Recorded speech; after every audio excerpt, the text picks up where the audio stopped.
Welcome students. Our next topic in the chapter factorization is factorization of trinomials. So we have already learned how to take do factorization by taking out the HCF. Also we have learned how to do factors of any algebraic expression by using the identities. But if you get a case where both these methods are not applicable, so what to do then? So for such cases for example, if you look at this question, a square plus 5a minus 36. Okay, if you look at this question, how are you going to recognize in the examination that which method you need to apply?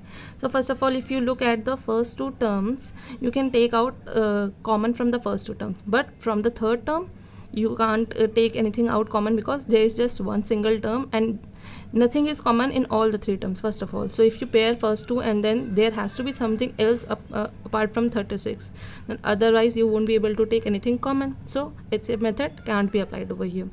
Second method is the identity method. So first term is a square, so okay, we can assume that this is a square term. Then 36 again is a square of a number which is 6. So okay, we can assume that 36 could be our b square term, but we have never studied any identity where b square term is negative. So you need to think about everything. Okay, this is a square, you can assume that this is a square. Again, this can be b square, even if there is a plus sign here. Okay, then also you can say okay, यहाँ पे you can apply a square plus b square. Then again you will have to see 2ab term.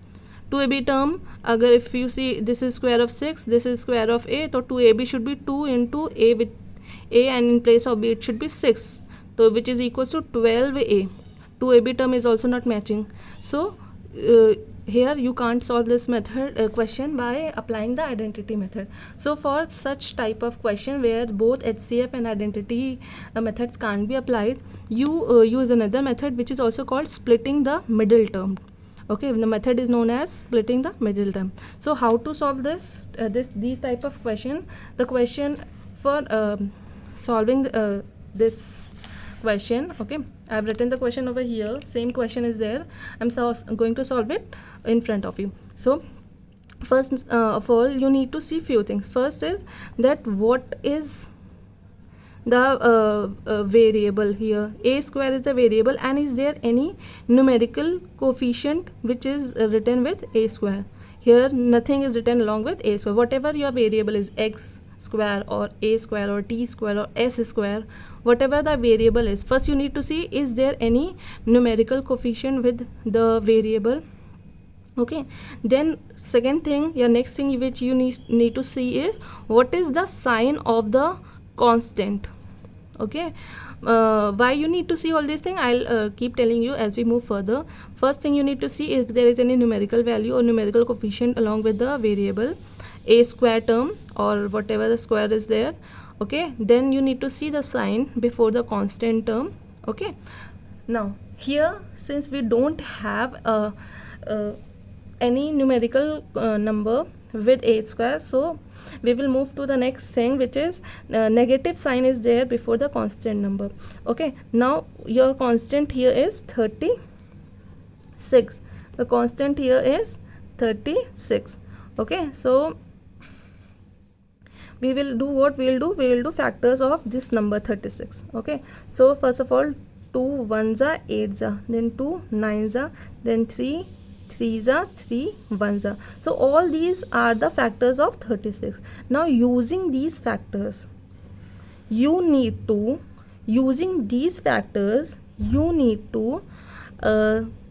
subtract or split the middle term.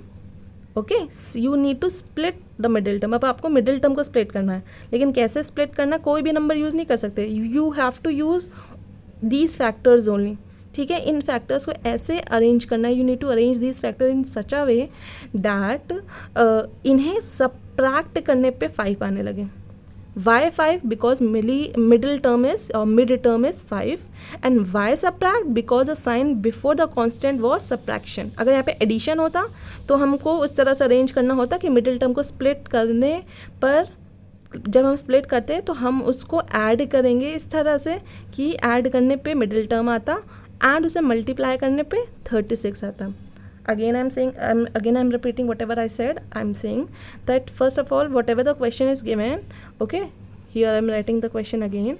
Whatever the question is given, you need to see the a square or the first term. Is there any constant number coefficient with constant coefficient or numerical coefficient with a square term? Okay, next thing which you need to see is the sign which is before the constant number. Here it is negative. All right, now what you will do, you will do factors of the constant number. So here constant number is 36. We have done the factors of 36.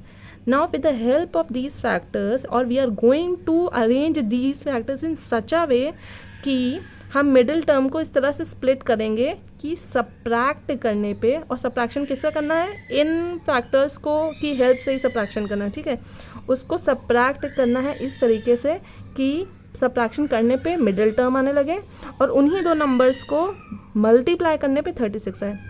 देखो 36 लाना is easy because सारे factors 36 के हैं, तो आप इसको किसी भी तरीके से अरेंज करके मल्टीप्लाई करेंगे तो 36 ही आएगा हमेशा। So that is not a problem. And one more thing which you need to keep in mind, यहाँ पे कोई भी फैक्टर छोड़ना नहीं है, ठीक है। आप ऐसा नहीं करेंगे कि आपने कोई फैक्टर छोड़ दिया, सारे ही फैक्टर यूज़ करने हैं। ऐसा नहीं कि आपको माइनस करने पे फर्स्ट 3 टर्म से ही आपको माइनस करने पे 5 मिलने लगा तो आपने 4th नंबर छोड़ दिया, नहीं, nothing like that. Okay, and you can arrange it in any way. आप फर्स्ट सेकंड नंबर को भी मल्टीप्लाई कर सकते हैं, फर्स्ट थर्ड को भी कर सकते हैं, लास्ट फर्स्ट को भी कर सकते हैं, एनी वे।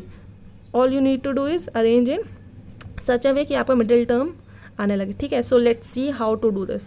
सो 2 2 ज़ा 4, 4 3 ज़ा 12, ठीक है। यहाँ तक तो 12 आ गया। अब 12 माइनस 3 कितना होता है, इट इज़ 9। तो यहाँ पे नहीं होगा, ये नहीं हो सकता, ठीक है। Then if I do this 3 3 ज़ा 9 एंड 2 2 ज़ा 4, तो अगर 9 और 4 दिया तो 9 माइनस 4 कितना होता है, 5 होता है, एंड 9 4 ज़ा कितना होता है, 36 होता है। सो सी, फैक्टर्स की हेल्प से हमने वो दो नंबर्स निकाल लिए, ठीक है, या वो दो नंबर्स को अलग अलग पेयर अप कर लिया है, जिसको माइनस करने पर 5 आने लगेगा और उन्हीं दोनों नंबर्स को मल्टीप्लाई करने पे 36 आने लगेगा। So how to write this, a square write as it is, then write the variable with the middle term, लिख लिया, make a bracket. 5 can also भी रिटन एज 9 माइनस 4। 5 का मतलब 9 माइनस 4 भी तो होता है, तो हमने मिडिल टर्म को ऐसे स्प्लिट किया है कि इनको माइनस करने पे 5 आएगा एंड इनको मल्टीप्लाई करने पर 36 आएगा। Now all you need to do is just expand it. So a square, a multiplied by 9 is 9a, and a multiplied by minus 4 is minus 4a and minus 36. Now first two terms take a as common, so a plus 9 is left over here. Then from the last two terms, what can be taken as common, 4. Now I'm not putting any sign over here, okay. Now as you already know that the bracket should always match, ठीक है। तो a plus 9 हमने पहले ही लिख लिया। Now suppose यहाँ पे plus का साइन है, तो +4 multiplied bye plus a would be +4 है, लेकिन हमें +4a तो चाहिए नहीं, हमें तो -4a चाहिए। So we will place a minus sign here. Now -4 multiplied by a is -4a, correct. -4 multiplied by +9 is -36, correct. Okay, हमेशा साइन बाद में पुट किया करिए, and after putting the sign always just cross check yourself by multiplying all the terms which is written outside the bracket, the number which is written outside the bracket. Okay, so now a plus 9 is there with both the term. We will take a plus 9 common.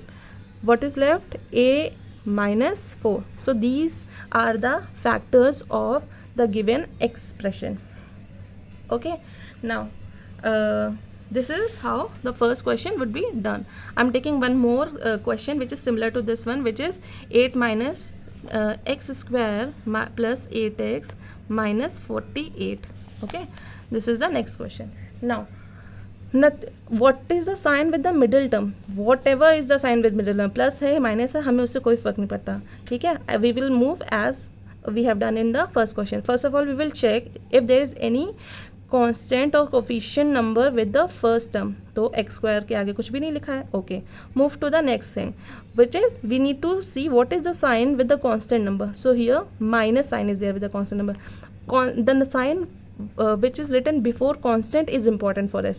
What is the sign of the middle term is not important. Okay, now So doing it in the same way, 48 is the constant, so we will do factors of 48. So 2 2s are 2, 4s are 2, 1s are 2, 2s are 2, 6s are 2, 3s are 3, 1s are. Now क्या करना है, by using these factors or by arranging these factors, we have to arrange these factors in such a way कि minus करने पे, minus का sign है ना, तो माइनस करने पर 8 आए और उन्हीं दो नंबर्स को मल्टीप्लाई करने पे 48 आए. ठीक है, तो लेट्स जस्ट राइट इतना लिख लेते हैं, फिर आगे क्या करते हैं.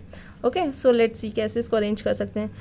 2 2 ज़ा 4, पहले दो नंबर्स को कर लेते हैं, फिर 2 2 ज़ा 4, 4 3 ज़ा 12, सी आ गया. ठीक है, 2 2 ज़ा 4, 4 3 ज़ा 12, 12 और 2 2 ज़ा 4 -4, 12 - 4 इज 8. सो क्या दो numbers 8 can also be written as 12 - 4. और ये सारे नंबर्स कहाँ से आए हैं, इन फैक्टर्स की हेल्प से. और हमने कोई भी फैक्टर्स को छोड़ा नहीं है. 12 को इन 3 फैक्टर से बनाया है और 4 को इन 2 फैक्टर से बनाया है. ओके, एंड अनदर थिंग, आपको ना कोई फैक्टर छोड़ना है एंड ना ही आपको कोई फैक्टर रिपीट करना है. ऐसे नहीं कि आपने ये वाला 2 2 2 ज़ा 4 3 ज़ा 12 यहाँ पे भी कर ले, फिर 2 2 ज़ा 4 4 2 ज़ा 8, ये वाला 2 दो बार काउंट नहीं करना है. हर एक फैक्टर को सिंगल टाइम काउंट करना है और किसी फैक्टर को छोड़ना नहीं है. Then -48. Now doing it in the same way, just multiply x with the bracket. So x into 12 is 12x plus x multiplied by -4 is -4x, then -48. Now taking x common from the first two terms, so x plus 12, and taking 4 common from the second two terms. So take 4 common, bracket same होना चाहिए, सो x plus 12 आ जाएगा. Now again अगर यहाँ पे plus sign होता है तो +4 multiplied by +x will be +4x. तो ये तो नहीं लिखा, यहाँ पे तो -4x लिखा है, तो हम लोग यहाँ पे माइनस का साइन प्लेस करेंगे. अब -4 multiplied by +x is -4x, -4 multiplied by +12 is -48. सही आ रहा है. Now take x plus 12 as common. So what is left, x minus 4 is left. So the factors of the given question is x plus 12 in one bracket, x minus 4 in second bracket. Now the next question or next type of question in the given exercise is x square plus 14x plus 48. Now what is different in this question? What is different in this question? In the above question, okay, we will see, we will do it in the same way जैसे भी पहले वाले question किया. Okay, first of all we will see what is there any coefficient with x square. So no coefficient is there. Now the second thing you need to check is the sign of the constant number. So here the sign is positive. अभी जो दो question किए उसमें negative sign था, इसमें positive है.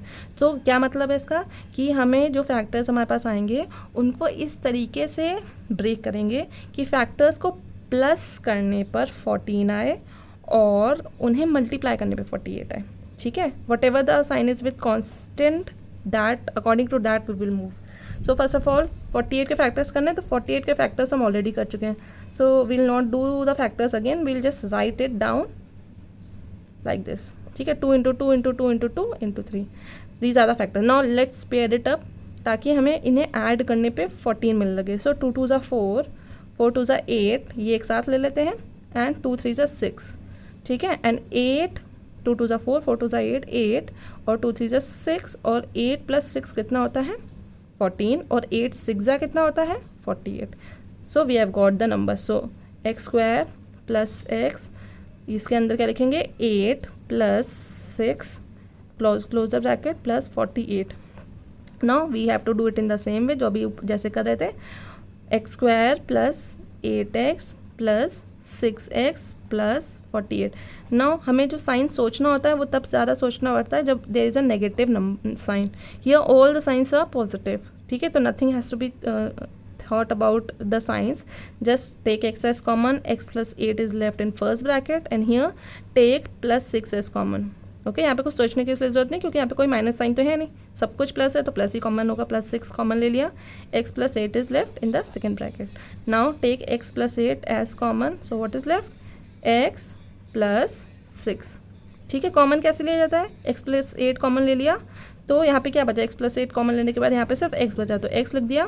Then 6, x plus 8 में से x plus 8 कॉमन ले लिया, तो क्या बचा +6 बचा, तो +6 लिख दिया. So these are the factors of the given question.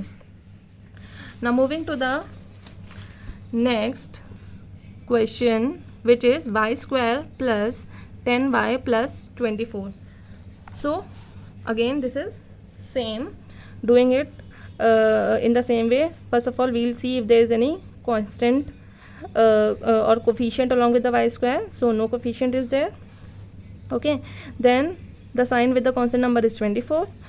Okay, let's just do the factors of 24. So 2 1s are 2s are 2, 6s are 2, 2 3s are 3, 1s are. So we need to break the middle term in such a way कि उसे plus करने पर 10 और multiply करने पे 24 आ जाए. सो ये तो बहुत ही ईजी है. 2 2s are 4, 3 2s are 6, 4 plus 6 और 6 plus 4 किसी भी सीक्वेंस में लिख सकते हैं. 4 plus 6 is 10 and 4 6 is 24. So 4 plus 6 or plus 24. So now do it in the same way. Y multiplied by 4 is 4y plus 6y plus 24. Now take y as common, so y plus 4 in first bracket, and take 6 common, so 6 y plus 4 in the second bracket. Now y plus 4 can be taken common, so what is left? Y from the first expression and plus 6 from the second expression. So x plus 4 in first bracket and y plus 4 in first bracket and y plus 6 in the second bracket are the factors of the given question. So now we have studied two types. What are the two types? When the constant has negative sign and when the constant has positive sign. Okay, now we will see a question where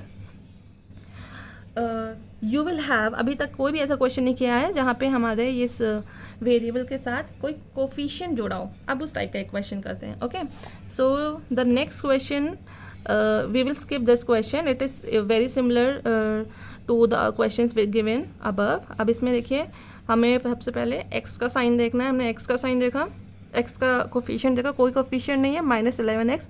middle term is here is negative. तो हमने पहले ही बताया था we don't need to see the sign of middle term. If it is positive let it be positive, if it is negative let it be negative. Doesn't affects our method of doing. And last is plus 30. तो constant के साथ क्या लगा हुआ है? Plus का sign. So we need to break the middle term in such a way that उसे plus करने पे 11 और मल्टीप्लाई करने पे 30 है. सो हमने 30 के फैक्टर्स किए तो हमें क्या मिला होगा? हमें मिला 5 + 6. सो 5 6 30 होता है, 5 + 6 11 होता है. ठीक है, -x कॉमन लिया यहाँ पे. अब इसको हम मल्टीप्लाई करेंगे ब्रैकेट के अंदर x को, तो माइनस का साइन ध्यान रखिएगा. तो x square -x into 5x -5x minus x plus 6 is -6x plus 30. Now take common from the first two term. x common लिया तो x -5 आ गया. Now here it has minus sign, so x -5 पहले लिख लीजिए. 6 common तो हो गई. माइनस का साइन अगर यहाँ लगाएंगे तो -6 multiplied by x is -6x and -6 multiplied by -5 is plus 30.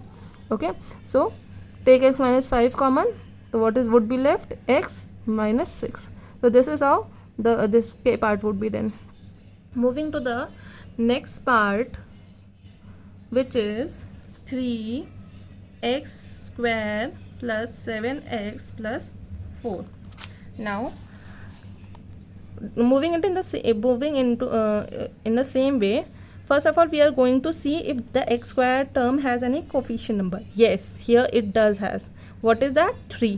Now, then again, what we are going to see? What is the sign before the constant number? So, constant number is 4 and the sign before is plus. ठीक है, so two things we have seen. Now, since अब यहाँ पे constant लगा हुआ है x square के साथ, तो कोई रीज़न होगा ना, तभी तो इतनी देर से देख रहे थे कि है कि नहीं है. So here since it is having, so what we are going to do, we will multiply this number which is with the x square by the constant. Okay, so 3 multiplied by 4 is 12. और अब हम इसके 12 के factors करेंगे. ठीक है, यहाँ पे एक्स स्क्वायर के साथ अगर कोई भी नंबर होगा तो उसे हम पहले कांस्टेंट के साथ मल्टीप्लाई करेंगे. Okay, you need to multiply that bye constant, not the middle term. And what ever will come, whatever product is going to come after multiplication, you will do or we will do factor of that number. Okay, so 3 4s is 12, so we are going to break 12 or do the factors of 12. So 2 6 2 3 3 1. These are the factors. अब बाकी का method बिल्कुल वैसे ही है. Plus का sign लगाया, so we need to break और we have to pair these factors in such a way, we have to pair these factors in such a way कि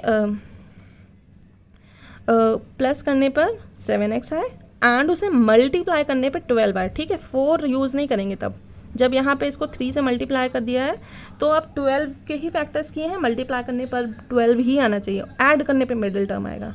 okay, so what can be done, अब इसको 3x² लिखेंगे plus x, simple सा है, 2 2 4, 4 + 3 7, सो 4 + 3, 4 3 12 भी होता है, 4 + 3 7 होता है, प्लस 4, आगे का बिल्कुल वैसे ही करना है, तो 3x² + 4x + 3x + 4।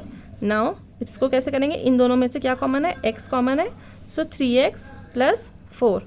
Last to term में क्या कॉमन है, कुछ भी कॉमन नहीं है, so when nothing is common, what is common, 1 is common. Okay, so हमें क्या चाहिए था ब्रैकेट के अंदर, 3x + 4, डायरेक्टली लिखा 3x + 4, अब इसमें से कॉमन क्या ले सकते हैं, 1 तो ले सकते हैं, so write 3x + 4 directly.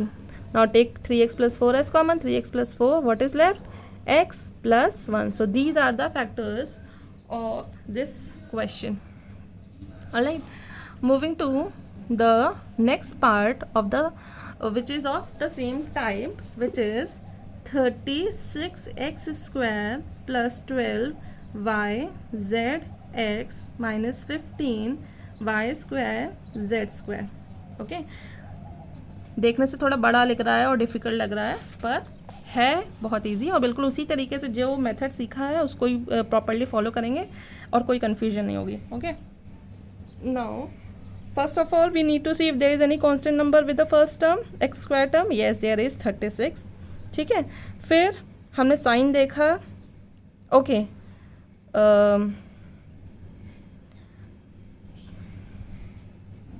As you can see that there is no such constant term over here, okay, सबके पास कोई ना कोई वेरिएबल है।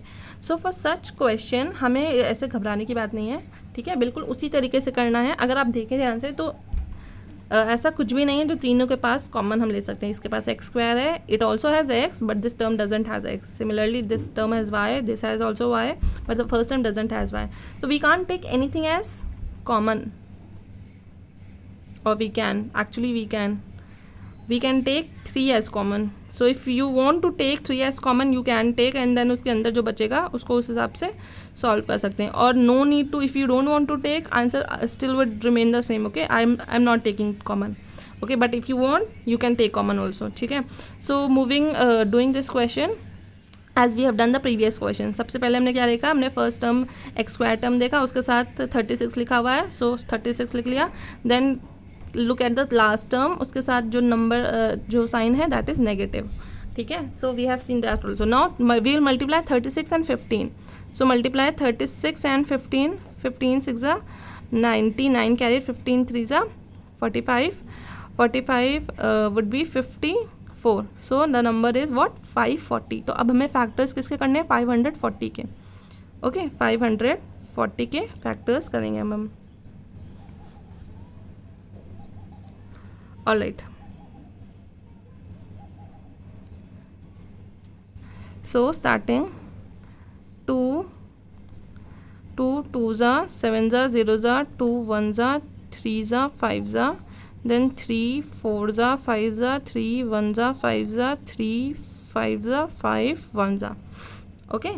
so अब हमें इसको इस तरह से पेयर अप करना है कि माइनस करने पर, माइनस का साइन लगा ना, तो माइनस करने पर 12 आएगा और मल्टीप्लाई करने पे 540 चाहिए। Okay, so let's pair it up and see कि कैसे आने वाला है। 2 2 4, 4 3 12, then 3 5 15, 15 3 15 3 45, so 45 minus 12 is what, 3 and 3 33, नहीं ये नहीं होगा, देन 2 3 6, 2 3 6, 6 18, 18 3 54, ये तो बिल्कुल नहीं होगा। Okay, now this one is a bit tricky, 2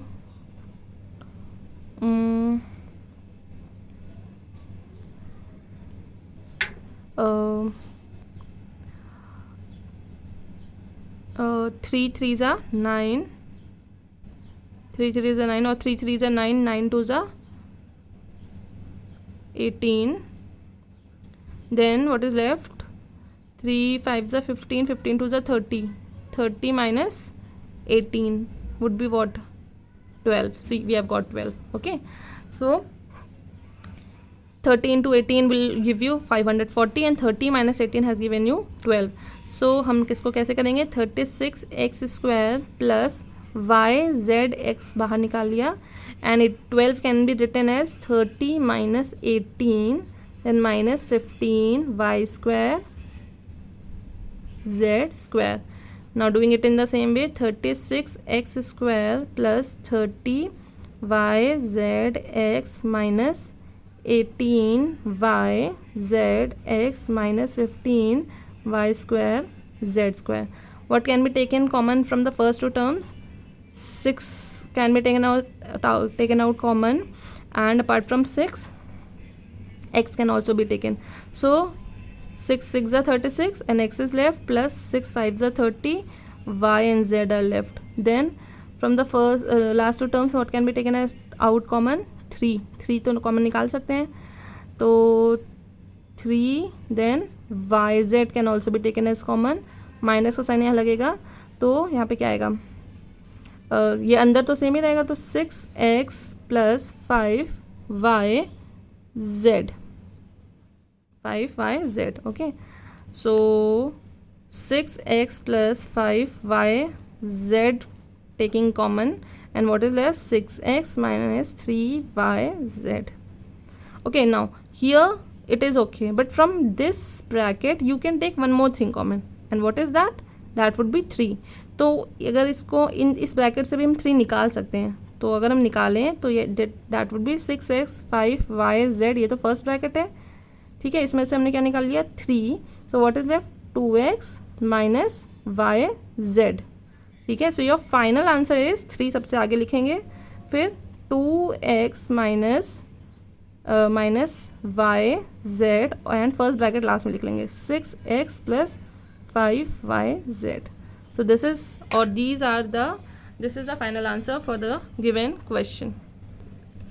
Now the next part of the same question is a minus 2b whole square minus 5a minus 2b plus 6. Okay, so here if you see, in place of a single variable they have used a minus 2b. अभी तक जितने question पढ़े वहाँ पे ए square था या x square था या टी स्क्वायर था, यहाँ पे a माइनस 2b है जो बार बार रिपीटेड है, वेरिएबल है पूरा a minus 2b. Okay, this binomial term. So what we are going to do, we are going to, since it is being repeated, ठीक है, तो इतना बड़ा टर्म लिखने की जगह what we can do, we can let a minus 2b as t. हम t late कर लेंगे और जहाँ जहाँ a minus 2b लिखा हुआ है वहाँ वहाँ t यूज़ करके सॉल्व करेंगे. ठीक है, so a minus 2b, let a minus 2b is equals to t. तो पहले क्या था? a minus 2b का स्क्वायर, तो this will become t square minus 5a minus 2b, so minus 5t plus 6. Now this looks bit easier. अब ये easy लग रहा है, यहाँ पे कोई इसके साथ यहाँ पे कोई कोफिशिएंट भी नहीं है टी स्क्वायर के साथ, तो अब इसको नॉर्मली सॉल्व करना है. So what is the sign before 6? Plus sign. तो हमें 6 के फैक्टर्स इस तरह से करने हैं कि we have to break it in a such a way that multiply करने पे 6 है और प्लस करने पर 5 है, तो 6 के फैक्टर्स हो गए, 2 और 3, और कोई फैक्टर ही नहीं होता है. सो हम इसको कैसे लिख सकते हैं? T square minus T bracket में 2 plus 3 is 5 and 2 3 is 6 plus 6. ना उसको मल्टीप्लाई करेंगे माइनस टी को ब्रैकेट के अंदर, ठीक है, मल्टीप्लाई करके एक्सपैंड किया, taking everything common, these are the factors. ठीक है, यहाँ तक तो कर लिया, इतना तो ईजी था. नाउ क्योंकि हमने t लेट किया हुआ है, so what we are going to do in the last step, जहाँ पे t था वहाँ पे हम वापस a माइनस 2b प्लेस कर देंगे. तो t माइनस 2 की जगह क्या हो जाएगा? a माइनस 2b, t की जगह तो इतना प्लेस करके माइनस 2. ठीक है, जहाँ पे t था वहाँ पे तो ये वैल्यू पुट कर दी, और उस t माइनस 2 था तो माइनस 2 आखिरी में लगा दिया, closer bracket. The next bracket is t minus 3, तो a माइनस 2b t की वैल्यू और माइनस 3. क्वेश्चन बहुत ईजी है, बस देखने में डिफिकल्ट लग रहा है. And the last question of this exercise is 2x square minus 3x minus 9. Again, this is very easy. Here the variable term has a numerical coefficient, so 2 9s are 18 के factors करने हैं and the constant term has a negative sign, तो minus करना है। तो 18 के factors orally आप ऐसे ही कर सकते हैं, 2x² minus 6 minus 3 is 3, minus करने पे 3 आना चाहिए and 6 3 is 18। So 6 minus 3 minus 9। अब इसके आगे हम पहले माइनस एक्स को ब्रैकेट से मल्टीप्लाई करेंगे, तो minus 6x plus 3 minus 9, then take common, so 2x common हो गया, what is left, x minus 3 is left in first bracket, again second two terms में करेंगे, सो 3 कॉमन हो गया, तो 3 कॉमन लेकर x माइनस 3 करेंगे। Now take x minus 3 common from both the terms, so what is left, 2x plus 3, so 2x plus 3, so x minus 3 in one bracket, 2x plus 3 in second bracket is the factor of this question. If there is any doubt in any part or any question, you can always ask. Okay, thank you.